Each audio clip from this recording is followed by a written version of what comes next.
Salam sejahtera buat kita semua. Perkenalkan, nama saya Anita Rosalina Purba dengan NIM 41933111053. Di sini saya akan membacakan atau memaparkan pembacaan hasil output tentang uji reliability. Di mana outputnya sudah saya paparkan di layar. Di sini terdapat variabel atau sampel yang saya gunakan itu variabel soal 1 sampai soal 10 dengan skala 0,70. Kita masuk ke tabel yang pertama, tabel output yang pertama. Di sini ada tabel cache processing summary. Nah, tabel ini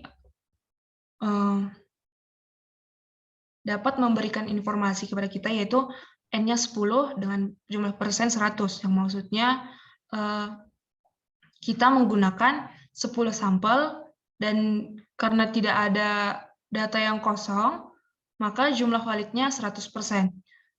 Selanjutnya kita masuk ke tabel output yang kedua, yaitu tabel reliability statistik. Di sini ada kolom batch alpha dan end of item, yang maksudnya adalah 10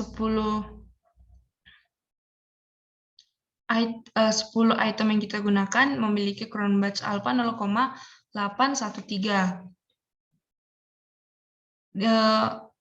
Nilai cron batch alpha 813 ini kita bandingkan dengan nilai R tabel, yang dimana R tabelnya itu 0,632. Jadi jika nilai cron batch alpha lebih besar daripada nilai R tabel, itu maka sampel ke-10 sampelnya itu adalah reliable. Jika cron batch alpha-nya lebih kecil daripada R tabel, sampel soalnya itu tidak reliable. Jadi kita lihat di sini, cron batch ke-10 soal itu adalah 0,813, di mana 0,813 lebih besar daripada 0,632. Dapat disimpulkan bahwa sampel soal 1 sampai 10 adalah reliable. Kita lanjutkan pada tabel output yang ketiga, atau yang yaitu item total statistik. Di sini kita lihat ada soal 1, soal 2, soal 3, soal 4, soal 5, soal 6 sampai soal 10. Ada kolom scale mean if it deleted-nya, ada kolom scale variant if item deleted-nya, ada kolom corrected item total correlation, dan kolom cron batch alpha if them deleted. Untuk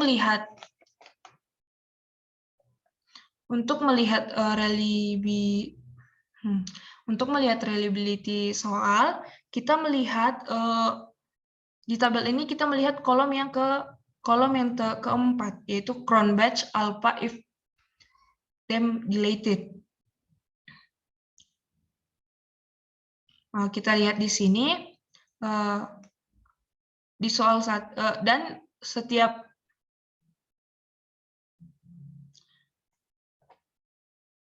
yang ada di tabel ini kita bandingkan dengan skala alpha yang kita gunakan tadi, yaitu 0,70. Jika nilai yang ada di kolom ini lebih besar daripada nilai 0,70, maka soal tersebut reliable. Jadi kita lihat pada soal 1 nilai cron batch-nya itu 0,783, sehingga di mana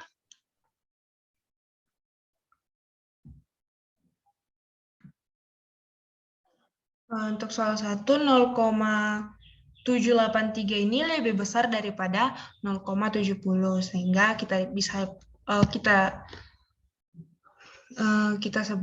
kita simpulkan bahwa soal 1 reliable. Kita lihat soal 2, nilai cron batch alpha-nya 0,765. Saya ulangi, nilai Cronbach alpha-nya itu 0,756. Di sini 0,756 lebih besar dari 0,70. Kita lihat soal 3, nilai Cronbach-nya 0,793, yang dimana lebih besar dari 0,70, sehingga reliable. Soal 4, nilai Cronbach-nya 0,830, lebih besar daripada 0,70. Soal 5,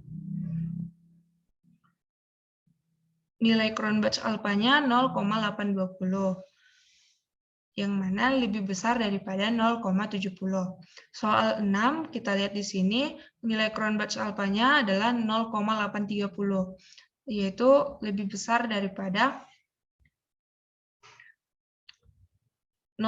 nilai scale-nya tadi, yaitu 0,70.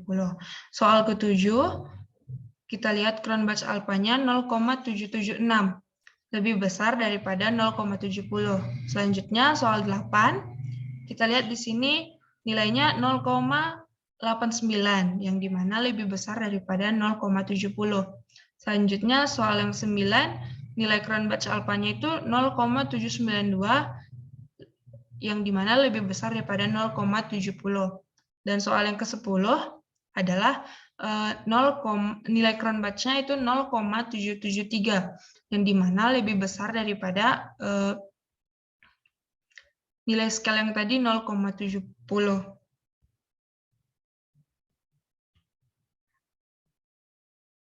Jadi, dapat disimpulkan atau dapat kita simpulkan bahwa dari soal nilai Cronbach alpha dari soal 1 hingga soal 10 itu lebih besar daripada nilai scale yang tadi, yaitu 0,70, sehingga sampel soal 1 sampai 10 adalah kita bisa disebutkan adalah reliable. Jadi sekian dari saya. Sekian dari paparan saya. Jika ada kata-kata saya yang salah, saya minta maaf. Saya ucapkan terima kasih.